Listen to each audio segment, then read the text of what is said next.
दोस्तों, किसी ने बड़े कमाल की बात कही है कि इस दुनिया में कोई आपके हाथ से छीन कर ले जा सकता है, लेकिन आपके नसीब से छीन कर नहीं ले जा सकता। दोस्तों, आज की कहानी बड़ी विशेष और ज्ञानवर्धक है। उम्मीद करता हूँ आप इसे पूरा सुनेंगे। नमस्कार दोस्तों, Bodhi thinks by YouTube channel में आपका दिल से स्वागत है। अपने वह नहीं होते जो तस्वीरों में साथ खड़े होते हैं, अपने तो वह होते हैं जो तकलीफों में साथ खड़े होते हैं। सबके दिलों का एहसास अलग होता है। इस दुनिया में सबका व्यवहार अलग होता है। आंखें तो सबकी एक जैसी ही होती हैं, पर सबका देखने का अंदाज अलग होता है। लोग कहते हैं जिंदगी मिली है अपने हिसाब से जीने के लिए, लेकिन वही लोग सुबह होते ही किसी और के हिसाब से जीने चले जाते हैं। दिमाग कहता है कि लोगों के साथ वैसा ही व्यवहार करूं जैसा वह हमारे साथ करते हैं, लेकिन फिर दिल कहता है कि अगर हम भी उनके जैसे बन गए तो उनमें और हम में फर्क क्या रह जाएगा। हासिल कर एक मुकाम नया वक्त बदल जाता है, इंसान बदल जाते हैं, वक्त वक्त पर रिश्तों के अंदाज बदल जाते हैं। कभी कह दिया अपना तो कभी कर दिया पराया, दिन और रात की तरह। पुराने समय की बात है। एक महान विद्वान ब्राह्मण थे जिसका नाम आचार्य त्रिपाठी था।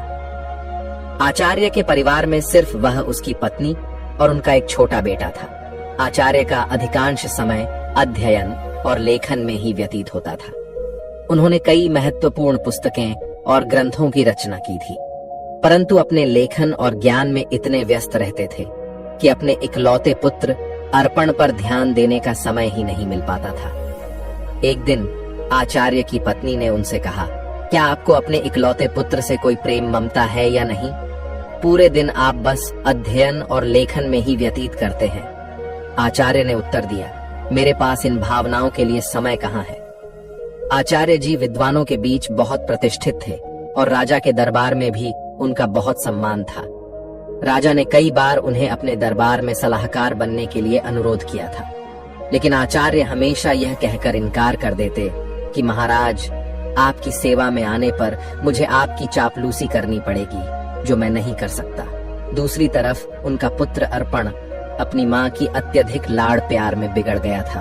वह पाठशाला जाने की बजाय आवारा लड़कों के साथ समय बिताने लगा। आचार्य जी अपने लेखन और अध्ययन में इतने व्यस्त रहते थे कि उन्हें अपने पुत्र की हरकतों का पता ही नहीं चलता था। अर्पण ने जुआ खेलना शुरू कर दिया और समय के साथ मदिरा पान भी करने लगा।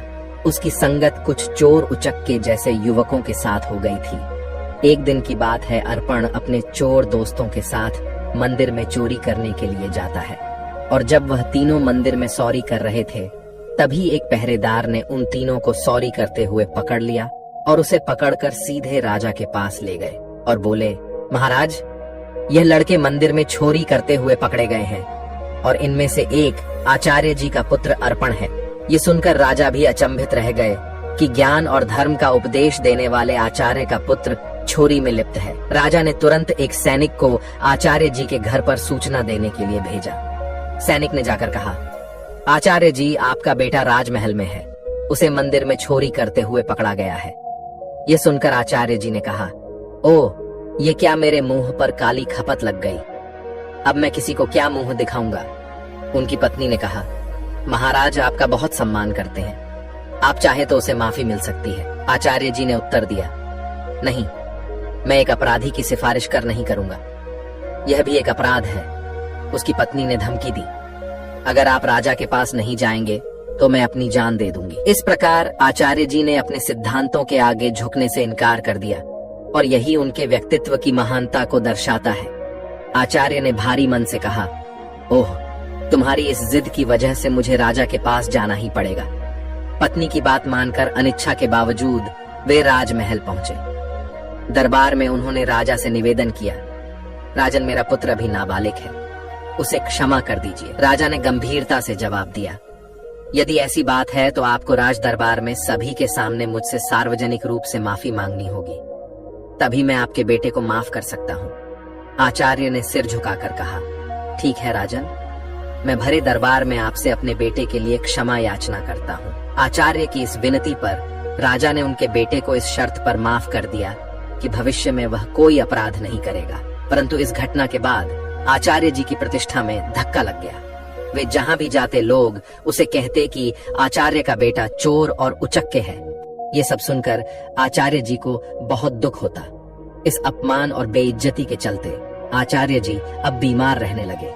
उनके स्वास्थ्य पर इसका गहरा असर पड़ा। बेटा तो घर आ गया, लेकिन चोरी की उसकी आदत गई नहीं। उसने आचार्य जी की किताबें उठाकर बेचना शुरू कर दिया।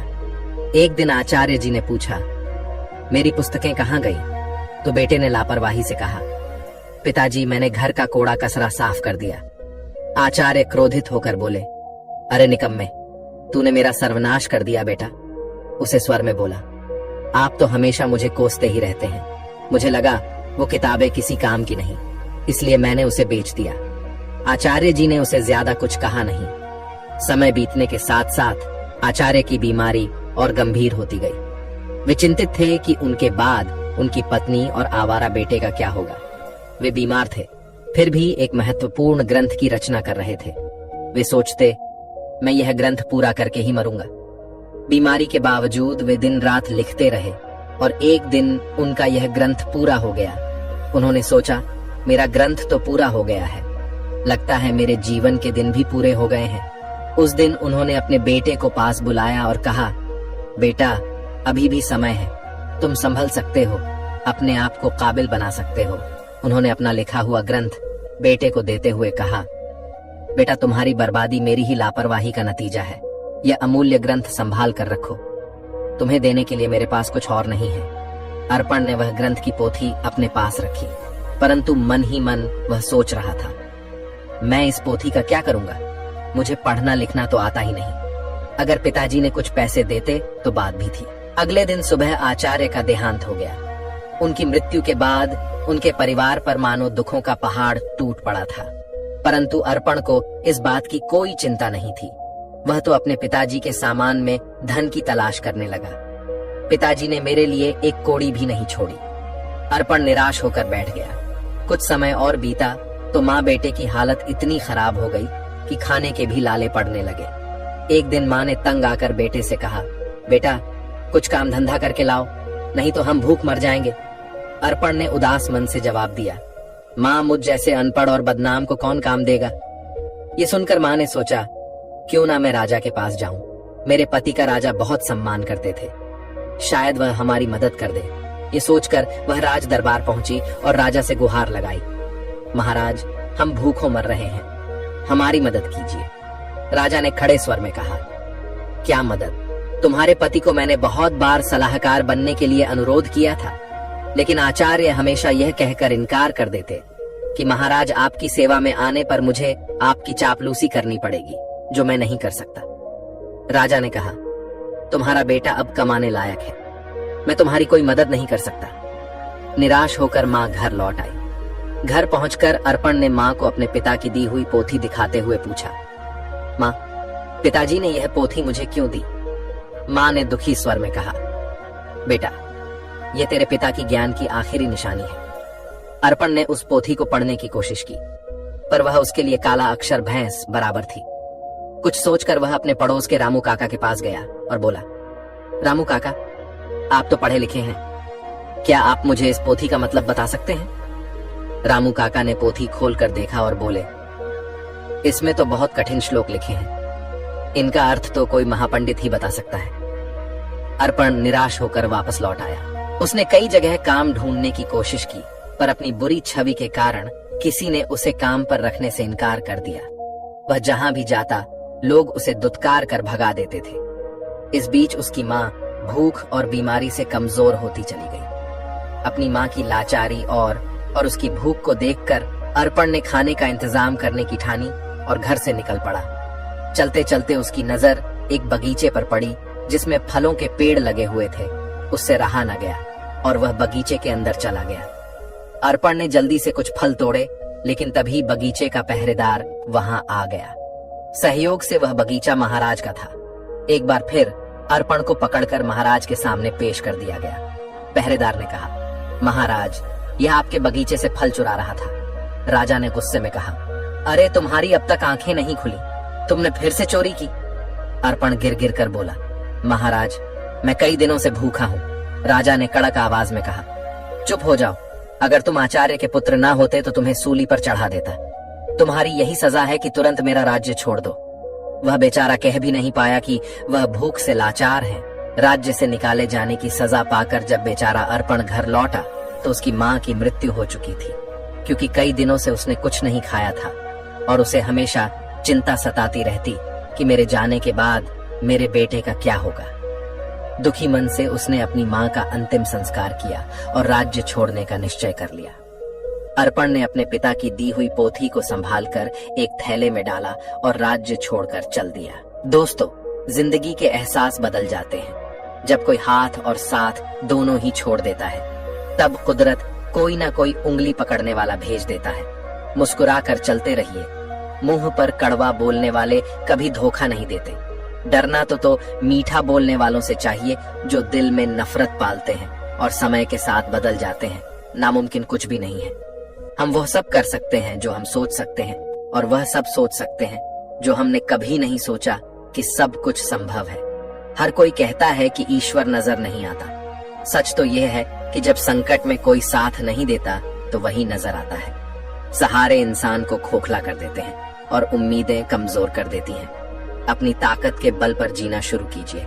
आपका खुद से अच्छा साथी और हमदर्द कोई और नहीं हो सकता। यकीन जानिए, अगर आप हारना सीख लेंगे तो जीत रोती पीटती आप तक चली ही आएगी। वक्त आपका है। चाहो तो सोना बना लो, चाहो तो सोने में गुजार दो। अगर आप जानते हैं कि आप वाकई में सही हैं, तो लोगों को जो चाहे कहने दो। फिर पीठ पीछे आपकी बात चले भी तो घबराना मत, क्योंकि बात उन्हीं की होती है जिनमें कोई बात होती बढ़ते रहे कदम। बस मंजिल की ओर कुछ मिले ना मिले, तजुर्बा तो नया होगा। भूमि पर फल के लिए श्रम सबको करना पड़ता है। परमात्मा सिर्फ लकीरें देता है, उसमें रंग हमको भरना पड़ता है। अर्पण चलते चलते वह एक घने जंगल में पहुंचा और सोचा, यही फूल फल खाकर गुजारा करूंगा। वह एक पेड़ के नीचे बैठ गया और अपने पिता की पोथी को खोलकर फिर से पढ़ने की कोशिश करने लगा। शायद इसमें छिपे ज्ञान से मेरे दुखों का अंत हो जाए। बेचैनी में वह पोथी के पन्ने पलट रहा, लेकिन उसे कुछ समझ नहीं आ रहा था। उसने सोचा कि काश मैं पढ़ पाता। पिताजी ने मरते वक्त कहा था कि यह ग्रंथ अमूल्य है।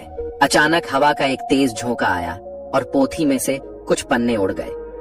अर्पण ने उन पन्नों को पकड़ने की कोशिश की, पर वह असफल रहा। वह सोचने लगा, पता नहीं कितने पन्ने उड़ गए हैं। उसने पोथी को वापस बंद किया और आराम करने के लिए पेड़ के नीचे सो गया। उसी जंगल में एक युवराज शिकार खेलने के लिए भटक रहा था। हवा में उड़ता हुआ पोथी का एक पन्ना उसके हाथ लग गया। उसने उसे देखा और पढ़ने लगा।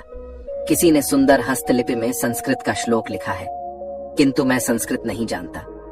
कुछ सोचकर युवराज ने वह पन्ना अपनी जेब में रख लिया और शिकार की तलाश में आगे बढ़ गया। तभी उसकी नजर एक हिरण पर पड़ी और वह उसका पीछा करने लगा।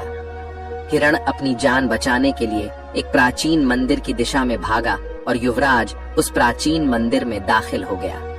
जंगल के बीच में यह एक प्राचीन मंदिर था, जहां कुछ वनवासी पूजा कह रहे थे। उनका पुजारी कह रहा था, भाइयों, देवी को प्रसन्न करने के लिए हमें नौजवान युवक की बलि देनी होगी। तभी युवराज ने मंदिर में प्रवेश किया। वनवासियों ने उसे देखा और बोले, पुजारी जी, संयोग की बात है, युवक भी आ गया, क्यों ना इसी की बलि दे दी जाए। यह सुनकर युवराज सोच में पड़ गया। अगर मैंने इन्हें अपना असली परिचय दे दिया तो ये मुझे अवश्य ही बलि पर चढ़ा देंगे, क्योंकि यह शत्रु देश के राजा का है। वनवासियों ने युवराज को रस्सियों से बांध दिया। तब युवराज ने कहा, पुजारी जी, मैं एक नीच कुल की संतान हूँ, मेरी बलि देने से देवी अपवित्र हो जाएंगी। पुजारी ने हंसते हुए सख्त स्वर में कहा, अरे देवी को बलि चाहिए, उन्हें ऊंच नीच से कोई मतलब नहीं है। युवराज अपने जीवन से निराश हो गया और सोचने लगा, झूठ बोलकर भी मैं अपने प्राण नहीं बचा पा रहा हूँ। जब उसे बलि के लिए लाया गया तो उसने कहा, भाइयों, बलि पर चढ़ाने से पहले मैं अपनी एक अंतिम इच्छा पूरी करना चाहता हूँ। मेरी जेब में एक भोजपत्र है, क्या कोई उसे पढ़कर उसका अर्थ बता सकता है? मेरी यही अंतिम इच्छा है। पुजारी ने कहा, अवश्य लाओ, मैं तुम्हें उसका अर्थ बताता हूँ। पुजारी ने उस ग्रंथ के पन्ने को अपने हाथ में उठाया और कहने लगा, इस भोजपत्र पर 2 श्लोक अंकित है। पहले का अर्थ है, एक झूठ कई झूठों को जन्म देता है और झूठा व्यक्ति अंततः मुसीबत में फंस जाता है। दूसरे श्लोक का भावार्थ है, किसी के प्राण लेना सरल है, परंतु किसी को जीवन देना अत्यंत कठिन है। युवराज यह सुनकर फूट फूट कर रोने लगा। पुजारी ने उससे पूछा, तुम रो क्यों रहे हो? युवराज ने रोते हुए कहा, यह दोनों श्लोक मुझ पर ही चरित्रालु होते हैं। यह सुनकर वनवासियों को अपनी गलती का एहसास हुआ। उनमें से एक आगे बढ़कर बोला, पुजारी जी, यह युवक सच कह रहा है, हमें इसे जबरदस्ती बलि पर चढ़ाने का कोई अधिकार नहीं है। तब वनवासियों ने युवराज को मुक्त कर दिया। पुजारी ने कहा, जाओ नौजवान, इस श्लोक ने हमारी आंखें खोल दी हैं। हम आज के बाद देवी को किसी जीव की बलि नहीं चढ़ाएंगे। युवराज, जिसका नाम यंश था, उसने उनका धन्यवाद किया और महल की ओर चल दिया। लौटते समय वह विचारों में खोया हुआ था और सोच रहा था, ये भोजपत्र कितने अनमोल है, इन्होंने मेरे प्राण बचाए। हो सकता है ऐसे सुंदर उपदेशों वाले और भी पन्ने हों। महल वापस पहुंचकर युवराज ने अपने पिता के चरणों में प्रणाम किया और कहा, पिताजी, आपने मुझे शिकार खेलकर जीवों की हत्या करने से मना किया था। मैंने आपसे झूठ बोलकर शिकार खेलने गया था और मुसीबत में फंस गया, परंतु इन श्लोकों ने मेरे प्राण बचा लिए। फिर युवराज ने राजा रुद्र प्रताप को अपनी आप बीती सुना दी। उसने कहा, ऐसे श्लोक जो दूसरों को अहिंसा की शिक्षा देते हैं और जिन्होंने मेरे प्राण बचाए, मेरे लिए हजारों मोहरों के बराबर है। पिताजी, इस भोजपत्र पर पन्नों की संख्या 3 लिखी है। यह किसी अनमोल पोथी के हिस्से है। राजा रुद्र प्रताप ने यह सुनकर अपने कुछ सैनिक को बुलाया और उन्हें भोजपत्र दिखाते हुए आदेश दिया, जो भी ऐसे श्लोकों से सजे भोजपत्र खोज कर लाएगा, उसे ऊंचा पद और पुरस्कार भी दिया जाएगा। दूसरे ओर आचार्य जी का बेटा अर्पण महीनों जंगलों में भटकता रहा। भटकते भटकते वह राजा रुद्र प्रताप के राज्य में आ पहुंचा। नगर में आकर भी उसने कई लोगों से सहायता मांगी, परंतु हर कोई उसे दुत्कार कर भगा देता था, क्योंकि इतने दिनों से भटकते भटकते अर्पण एक भिखारी जैसा दिखने लगा था। एक दिन की बात है, भूखा प्यासा अर्पण राजमहल की तरफ से निकल रहा था और उसे जोर की भूख लग रही थी। वह सोचने लगा कि अब भूख के मारे उसकी जान निकली जा रही है। तभी अचानक राजमहल की रसोई से खाने की महक उसकी नाक में आ गई। अनायास ही वह उस मोहक सुगंध की ओर खींचता चला गया और सीधा रसोई घर में जा पहुंचा। वहां जाकर उसने रसोइये से कहा, भाई, मुझे 2 रोटी दे दो, बहुत भूखा हूं। रसोइये ने उसे दुत्कारते हुए कहा, जा भाग यहां से। लेकिन अर्पण की भूख इतनी बढ़ चुकी थी कि उससे सहन नहीं हो रही थी। उसने मौके का फायदा उठाकर रसोइये से नजरें बचाई और 2-3 रोटियां उठाकर अपने थैले में डाल ली। दुर्भाग्य से रसोइये की नजर उस पर पड़ गई। उसने अर्पण का हाथ पकड़ लिया और गुस्से में बोला, अरे रोटी चोर, चल, तुझे महाराज के सामने ले चलता हूँ। अर्पण भूख के कारण चल भी नहीं पा रहा था और रसोइया उसे खींचता हुआ महाराज के पास ले गया और बोला, महाराज जी, यह भिखारी लड़का राजमहल की रसोई में घुस आया और यहाँ से रोटियां चुराई है जो इसके थैले में है। महाराज ने सिपाहियों को आदेश दिया, इस भिखारी के थैले को उल्टा कर दिया जाए। एक सिपाही आगे बढ़ा और अर्पण का थैला छीना और उसे उल्टा कर दिया। थैले से रोटियों के साथ साथ वह ग्रंथ भी निकल आया जो अर्पण के पिता ने लिखा था। उसी समय युवराज भी वहां से गुजर रहे थे, तो ग्रंथ को देखते ही युवराज की आंखें चमक उठी। उसने तुरंत ग्रंथ को उठा लिया और खुशी से चिल्ला उठा, अरे, यह तो वही अनमोल पोथी है जिसकी हमें महीनों से तलाश थी। फिर युवराज ने अर्पण की ओर देखा और आदर पूर्वक अपने सिपाही को कहा, इस धनवान लड़के को सम्मान से बिठाया जाए। फिर उस लड़के को एक सिंहासन पर बैठाया गया। फिर युवराज ने पूछा, भाई, तुम्हारा नाम क्या है? लड़के ने कहा कि मेरा नाम अर्पण है। युवराज ने कहा कि इतनी अनमोल संपत्ति होने के बावजूद भी तुम भीख मांग रहे हो। मैं इस पोथी के लिए तुम्हें 50,000 स्वर्ण मुद्राएं देने को तैयार हूं। अर्पण यह सुनकर एकदम असंबित रह गया और बोला, क्या कहा? 50,000 स्वर्ण मुद्राएं कम नहीं है महाराज। मैं सोच रहा था कि लाखों की संपत्ति रखते हुए भी मैं भूखा मर रहा था।